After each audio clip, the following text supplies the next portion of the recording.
जय हिंद दोस्तों। आप सभी का अपने YouTube channel ASK teaching temple में स्वागत है। आइए स्टार्ट करते हैं यूपीपीएससी जीआईसी एलटी के लिए सामान्य अध्ययन यानी जनरल स्टडी से जो 30 प्रश्न पूछे जाने हैं एलटी एग्जाम में। तो आइए सॉल्व करते हैं पहला प्रैक्टिस सेट जो बेहद ही महत्वपूर्ण साबित होने वाला है जीआईसी एलटी के लिए। तो आप लोग वीडियो के लास्ट तक बने रहेंगे। 30 MCQ सॉल्व करेंगे। ये प्रैक्टिस सेट फर्स्ट होगा जो बेहद ही महत्वपूर्ण होगा। हमने ऑलरेडी PYQ को सॉल्व कर लिया है, प्रीवियस ईयर क्वेश्चन पेपर को, उसकी प्लेलिस्ट बनी हुई है, तो आप लोग जरूर उसे देखिए। आइए पहला प्रैक्टिस सेट जीएस को स्टार्ट करते हैं दोस्तों। बने रहेंगे, जो भी महत्वपूर्ण प्रश्न होंगे हम लोग डिटेल एनालिसिस करेंगे इस प्रैक्टिस सेट MCQ सीरीज को। चोल राजवंश द्वारा निर्मित बृहदेश्वर मंदिर में शिव का कौन सा रूप सर्वाधिक विशिष्ट है? इंपॉर्टेंट क्वेश्चन है। तो आइए इसका आंसर हम लोग देखते हैं।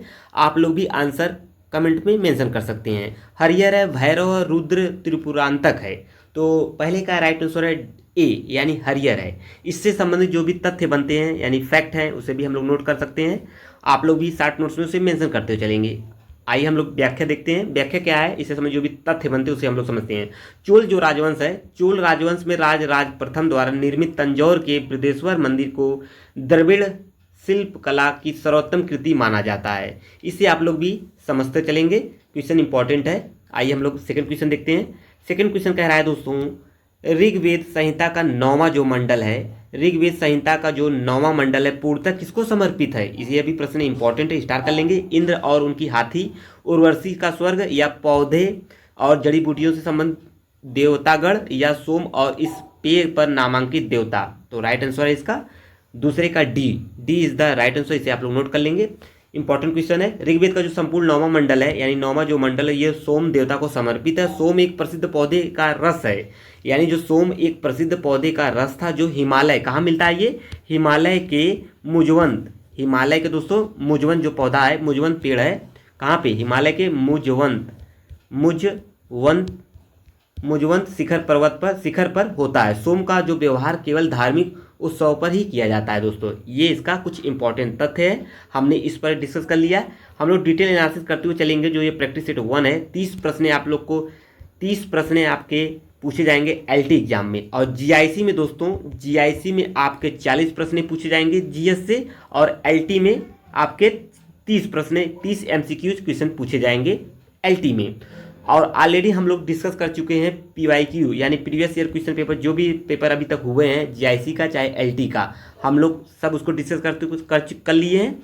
उसका प्लेलिस्ट बना हुआ है, आप लोग वहाँ से भी देख सकते हैं। तो बिल्कुल आप लोग वीडियो क्लास तक बने रहेंगे। क्वेश्चन सीरीज बेहद ही इंपॉर्टेंट है, प्रैक्टिस सेट बेहद ही इंपॉर्टेंट है। तो आप सभी वीडियो क्लास तक बने रहेंगे। कमेंट जरूर करिएगा आज का लेक्चर कैसा लगा। वीडियो को लाइक शेयर जरूर कर दीजिए जो मित्र नए हैं।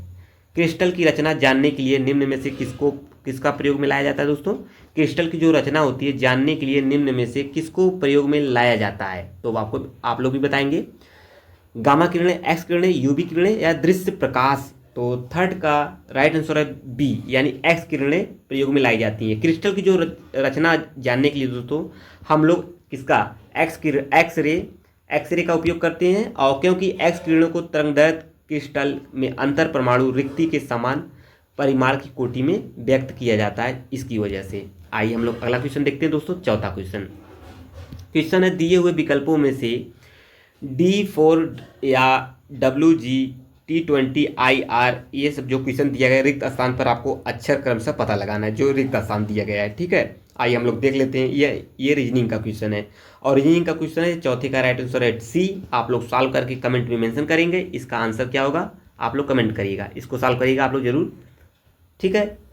तो आप लोग जरूर सॉल्व करेंगे और कमेंट बताएंगे। आप लोग को पता ही रीजनिंग आता ही होगा, बिल्कुल अच्छे तरीके से आ रहा है, तो बिल्कुल आप लोग सॉल्व करके बताएंगे इसका राइट आंसर। हम लोग जीएस केवल देखते हैं जीएस क्वेश्चन किस प्रकार बने हुए हैं। भारतीय राष्ट्रीय कांग्रेस के संबंधित जो निम्नलिखित घटनाओं पर विचार कीजिए। गांधी इरविन समझौता कब हुआ था? भगत सिंह को फांसी कब दी गई थी? भारतीय राष्ट्रीय कांग्रेस का जो 1931 का कराची अधिवेशन हुआ था? चंद्रशेखर आजाद की शहादत। तो आपको बताना है सभी का सन आपको नीचे दिए गए कूट से घटनाओं का सही कालानुक्रम प्राप्त कीजिए। तो आपको बताना है इसमें सभी का जो सन है कब से कब तक है। तो आइए हम लोग इसे भी समझ लेते हैं। देखिए क्या है, पाँचवें का राइट आंसर दोस्तों हो जाएगा ए। पाँचवें का राइट आंसर है 4, 1, 2, 3 राइट आंसर है। आइए हम लोग देख लेते हैं इसका राइट आंसर यहाँ पे कैसे होगा। तो आप लोग वीडियो क्लास तक बने रहेंगे। देखिए गांधी इरविन समझौता कब हुआ था दोस्तों? 5वें का राइट आंसर क्या है? गांधी इरविन समझौता कब हुआ था? आप लोग भी बता सकते हैं कमेंट में। ये जानिए चंद्रशेखर आज़ाद की जो शहादत है ये इलाहाबाद वर्तमान में प्रयागराज के अल्फ्रेड पार्क में है, सभी दोस्तों को पता होगा। और गांधी इरविन जो समझौता हुआ था दोस्तों, ये हुआ था, आप लोग नोट कर लीजिए, 27 फरवरी 1931 को हुआ था, 1931 में। और गांधी इरविन समझौता 5 मार्च 1931 को 5 मार्च 1931 को हुआ था गांधी इरविन समझौता। डेट एक बार आप लोग संशोधन कर लीजिए, ठीक है। पर पुनः आप लोग सभी दोस्तों, तो डेट क्या है? 27 फरवरी को क्या हुआ था? 27 फरवरी को आपका 1931 में गांधी इरविन समझौता हुआ था। और 5 मार्च 1931 को भगत सिंह सुखदेव को फांसी हुई थी। कब? 5 मार्च। कब हुआ था? एक बार देख लीजिए फिर से, 5 मार्च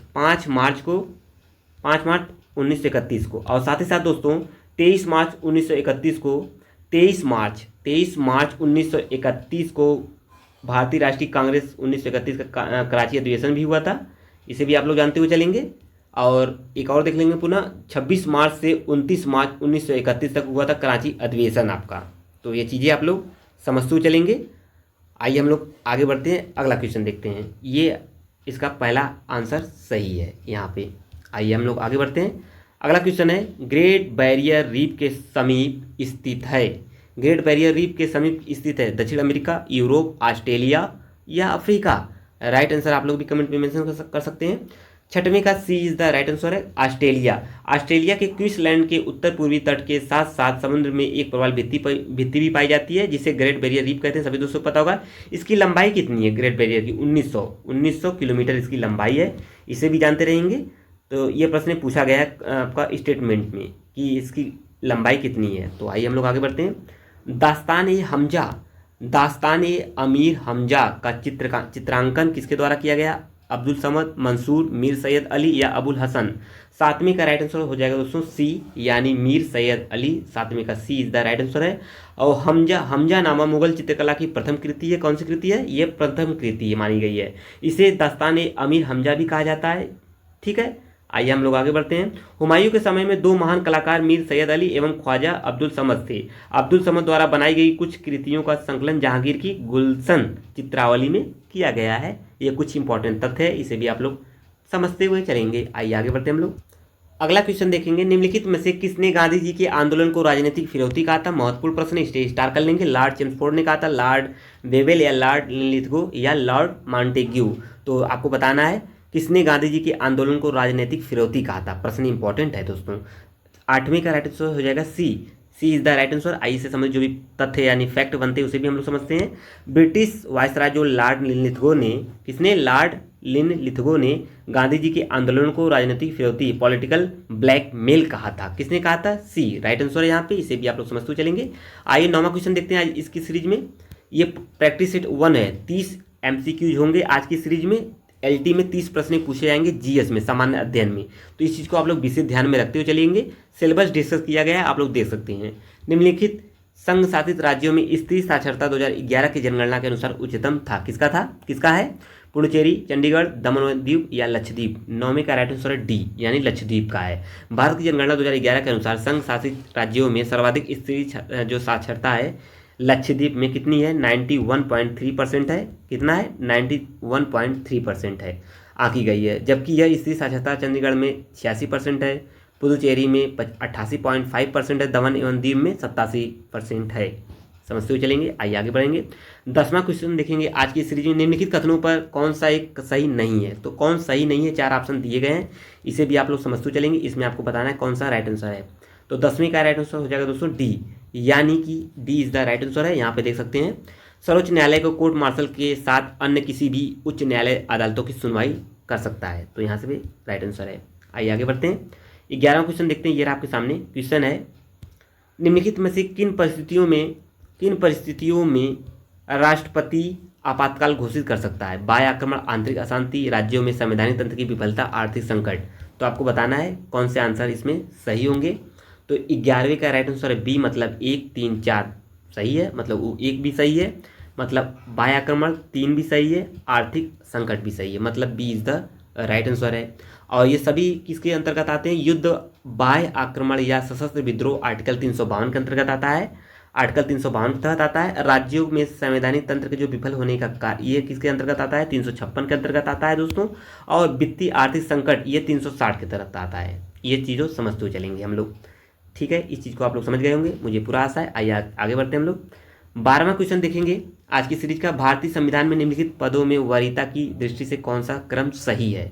तो यहाँ पे आप लोग देख सकते हैं कौन सा सही होगा। तो 12वें का राइट आंसर है बी। कौन सा? बी राइट आंसर है। राज्यों के राज्यपाल, भारत के मुख्य न्यायाधीश, राज्यों के मुख्यमंत्री, मुख्य चुनाव आयुक्त, राइट आंसर है। आइए हम लोग 13वां क्वेश्चन देखेंगे। अगला प्रश्न है, निम्न में से किसके द्वारा गरीबी को सर्वोत्तम तरीके से परिभाषित किया जा सकता है? कृषि की उत्पादकता, बेरोजगारी, पौषणिक आवश्यकताएं, आय में असमानता। तो आपको बताना है इसका राइट आंसर क्या होगा। 13 का राइट आंसर है दोस्तों सी, यानी पौषणिक आवश्यकताओं से हम लोग आसानी से बता सकते हैं। इसका राइट आंसर है सी। आइए आगे बढ़ते हैं, अगला क्वेश्चन देखते हैं। 14, मुद्रा प्रसार को श्रेष्ठ तरीके से वर्णित किया जा सकता है ऊंची कीमतों में, कीमत निर्देशांक में, या मुद्रा की क्रय शक्ति में वृद्धि से, या विशिष्ट वस्तुओं की कीमतों में वृद्धि से। 14 का राइट आंसर हो जाएगा डी, विशिष्ट वस्तुओं की कीमतों में वृद्धि से। मुद्रा प्रसार या मुद्रास्फीति वह है जिसमें मुद्रा का मूल्य गिर जाता है और वस्तुओं के मूल्य में वृद्धि हो जाती है। भारत में मुद्रास्फीति की गणना कुछ चुनी हुई विशिष्ट वस्तुओं के थोक मूल्य सूचकांक के आधार पर बिंदु दर बिंदु विधि से की जाती है। ये चीज़ें आप लोग को पता ही होंगे जिस मित्र का इकोनॉमिक्स समझता हो। कृषि एवं ग्रामीण विकास क्रियाओं को सभी प्रकार की साख आवश्यकताओं की पूर्ति करने वाली एकमात्र संस्था है आरबीआई, नाबार्ड, एआरडीसी या नाफेड। बहुत ही महत्वपूर्ण प्रश्न होगा आज की सीरीज का ये। तो राइट आंसर है 15 का बी, यानी नाबार्ड। नाबार्ड से कुछ इंपॉर्टेंट तथ्य बनते हैं, एग्जामों में प्रश्न इससे पूछे गए हैं नाबार्ड से। तो आइए हम लोग समझते हैं। नाबार्ड का पहले फुल फॉर्म ही जान लीजिए। नाबार्ड का फुल फॉर्म होता है, एक बार देख लेंगे। नाबार्ड, नाबार्ड किसका फुल फॉर्म है? National bank for agriculture and rural development, ये नाबार्ड का फुल फॉर्म हो गया। और नाबार्ड की स्थापना, इसका इस्टेब्लिश कब हुआ था? ये हुआ था 12 जुलाई। कब हुआ था? 12 जुलाई 1982, 1982 में हुआ था। ये भी तथ्य नोट कर लेंगे। इसकी ये दो तथ्य इंपॉर्टेंट है, इसे आप लोग नोट कर लीजिए, प्रश्न बहुत बार पूछा गया है, ठीक है। आइए आगे बढ़ते हैं हम लोग। 16 क्वेश्चन देखते हैं आज की सीरीज का। ये आपके सामने। भोजन के वर्ग में प्रति यूनिट कैलोरी की मात्रा सर्वाधिक होती है विटामिन में, वसा में, कार्बोहाइड्रेट में, प्रोटीन में। राइट आंसर है। ज्योग्राफी का बहुत ही इंपॉर्टेंट, उसका बायोलॉजी का क्वेश्चन है, बहुत ही इंपॉर्टेंट है, तो इसे आप लोग नोट कर लेंगे किसमें होता है। तो इसका राइट आंसर है 16 का। आप लोग भी कमेंट में मेंशन कर सकते हैं दोस्तों इसका आंसर। राइट आंसर है इसका 16 का बी। किसमें होता है? वसा में। वसा के वर्ग में प्रति यूनिट कैलोरी की मात्रा सर्वाधिक वसा में होती है। 1 ग्राम वसा में कितना होता है दोस्तों? 1 ग्राम वसा में 9.3 किलो कैलोरी होती है। इस चीज़ को समझते चलेंगे। आइए आगे बढ़ देंगे। 17वां क्वेश्चन देखेंगे।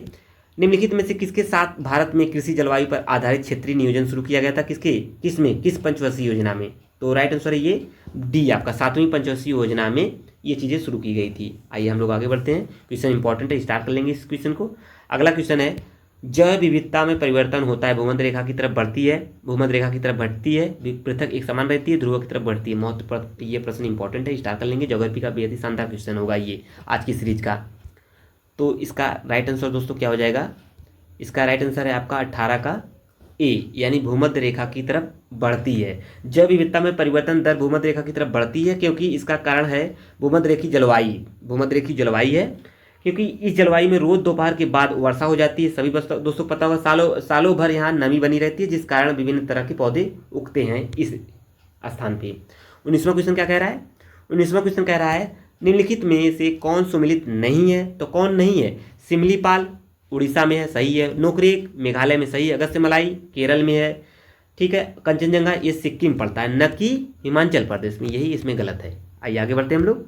अगला क्वेश्चन देखते हैं। 20वां क्वेश्चन क्या कह रहा है? आपके सामने है, निम्नलिखित में से कौन सा सुमेलित नहीं है? आपको बताना है ये भी सुमेलित नहीं है। तो बांदीपुर क्वेश्चन कौन सा है दोस्तों? यहाँ पे देखते हैं कौन सा क्वेश्चन है।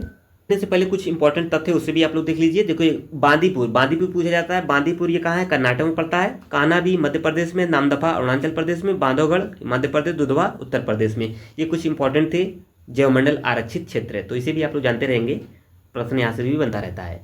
निम्नलिखित में से कौन एक सुमेलित नहीं है? तो कौन सुमेलित नहीं है? 20वें का राइट आंसर ए, मतलब आर्द्र शीत ऋतु, शुष्क ऋतु, ये इटली से ये गलत है, तो इसे भी आप लोग समझते चलेंगे। इटली यूरोप के दक्षिणी भाग में स्थित एक प्रायद्वीपीय देश है, ठीक है, इसे भी आप लोग समझते चलेंगे। आइए हम लोग आगे बढ़ते हैं। अगला क्वेश्चन देखते हैं। मैथ के क्वेश्चन है, इसे भी आप लोग सॉल्व करिएगा, मैं पढ़ दे रहा हूँ।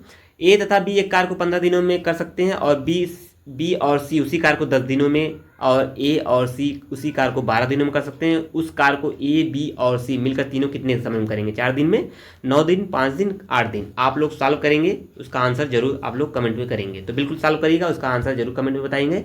और वैसे तो किसका राइट आंसर क्या हो जाएगा? डी, 8 दिनों में करेंगे। कैसे करेंगे? इसी सभी का दोस्तों क्या कर लेंगे? सॉल्व करेंगे, आप लोग सॉल्व करके स्वयं बताएंगे, ठीक है। राइट आंसर है 8। आइए हम लोग आगे बढ़ते हैं, 20वां क्वेश्चन देखते हैं। 22वां, अगली संख्या क्या है? 6, 24, 60, 120, 210। इसमें आपको बताना है अगली संख्या क्या होगी। 336, 316, 280, 360। तो देख लीजिए क्या किया है इसमें। 2 गुणे 2 गुणे 2 माइनस 2 कर दिया है। 2 दूना 4 दूना 8 माइनस 1, 2 कर दिया 4 तो कितना आ गया? 6 आ गया। इसी प्रकार इस चीज को बढ़ाता चला गया है। तो आप लोग सॉल्व करके बताएंगे। इसका राइट आंसर है 336, ठीक है। ये राइट आंसर है। इसी को रीजनिंग का क्वेश्चन है, इसे सॉल्व कर लीजिएगा। अगला क्वेश्चन है, केवल विकलांगों के लिए भारत में बनाए जाने वाले प्रथम विश्वविद्यालय का मुख्यालय कहाँ है? इलाहाबाद, बनारस, चित्रकूट, बलिया। 23 का राइट आंसर है सी, यानी चित्रकूट में पड़ता है, ठीक है। अगला क्वेश्चन बनेगा, पूसा नन्हा डवार्फ म्यूटेंट किस फसल की या किस फल की प्रजाति है? सीताफल, पपीता, बेर, अनार।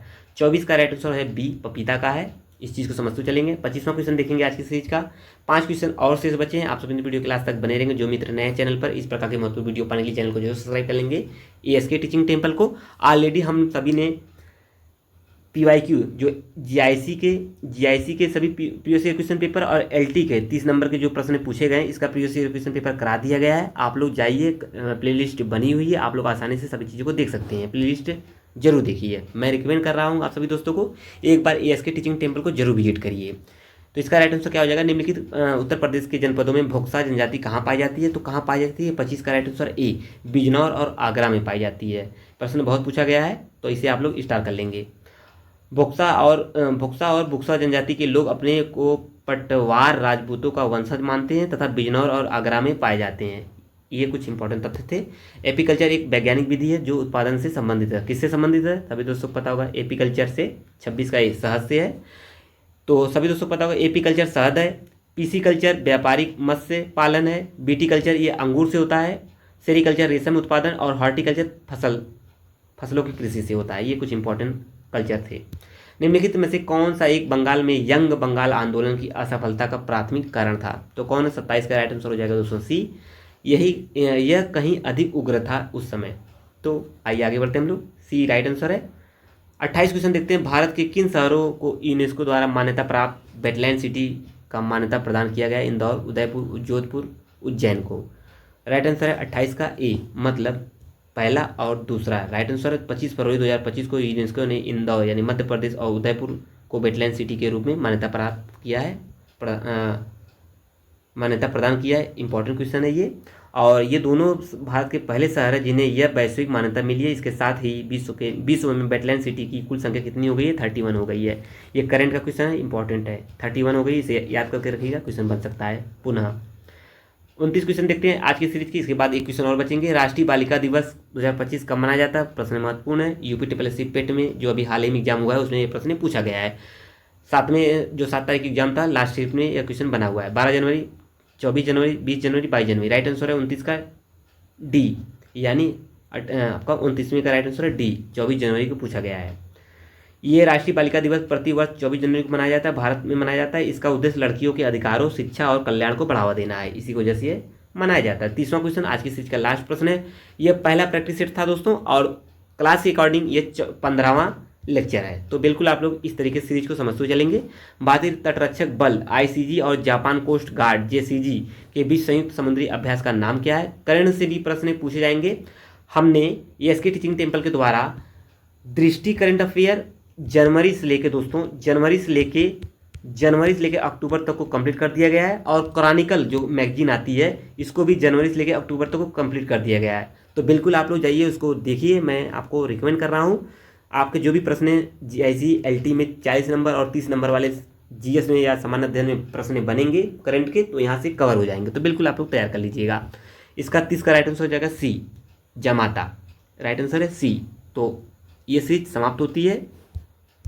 यही हुआ 30 क्वेश्चन में आप लोग का कितना सही होगा कमेंट में आप लोग मेंशन करेंगे। अब मिलेंगे अगले प्रैक्टिस सेट यानी सेकंड प्रैक्टिस सेट में, किसका कितना सही होता है आप लोग कमेंट में मेंशन करते चलेंगे। अब मिलेंगे नेक्स्ट सीरीज में, तब तक के लिए आप सबका बहुत बहुत धन्यवाद। जाने से पहले वीडियो को लाइक शेयर कमेंट जरूर कर दीजिए, चैनल को सब्सक्राइब कर लीजिए इस प्रकार के महत्वपूर्ण वीडियो पाने के लिए। जय हिंद दोस्तों, थैंक यू।